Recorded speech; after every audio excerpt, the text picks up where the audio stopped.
I'm a believer who thinks that he isn't going to sign until sometime in January.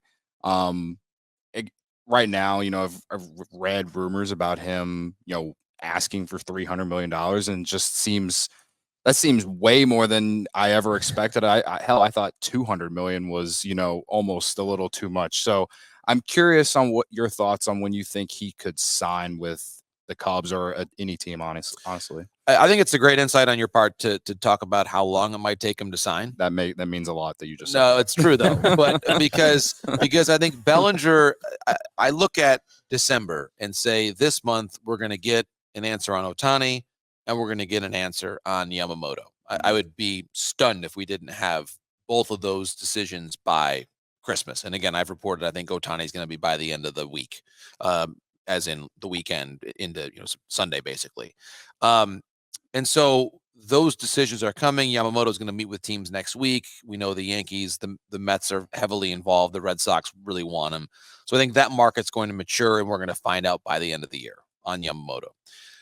Bellinger, to your point, I don't know how many teams are going to be comfortable going to a $200 million contract on him. I realize his platform year is excellent, but if you look around the industry, the team will, Scott Boras will say, based on this year, we believe this is now going to be the norm. And the team might say, well, let's average the last 2 years together and compare those 2 years to the last 2 years of JD Martinez, Lourdes Gurriel Jr., whatever it might be.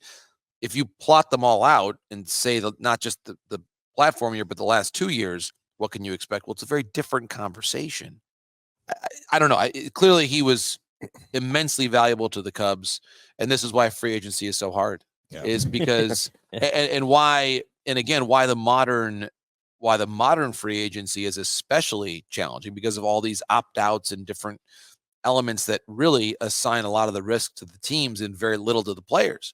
That's why the notion of an Ohtani short-term deal made no sense to me, because if he wants an opt-out, he'll get it.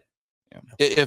So you mean to tell me if you get to the final stage and you've already agreed on money with the Dodgers and they say, wait a minute, I want to opt out after 2 or 3 years, that they're just not going to give it to him? I mean, that's kind of where we've gotten to. And players who aren't Ohtani are getting the opt-outs. And that's why I think, so for Bellinger, it's a really great question.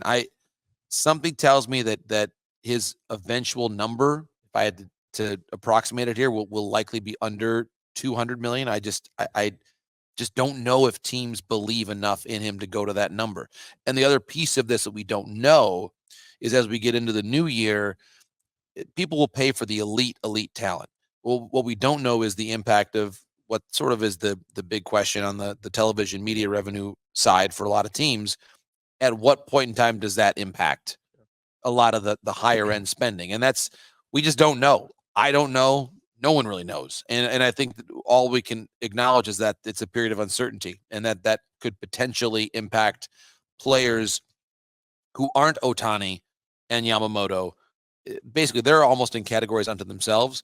The rest of the market, though, I think is a little bit more susceptible to what could be some pretty turbulent fluctuations in the way that we look at just the market and the business of the sport. It's an uncertain time. We don't know. And I think when owners and GMs don't know things, they tend to not be in love with spending. And I think you'd have to find a very motivated owner. And maybe that owner, and I think to your question, the Giants are a team I'm watching carefully because they clearly want to spend. They wanted to spend on Judge. They wanted to spend on Correa. They wanted to make other investments and just couldn't.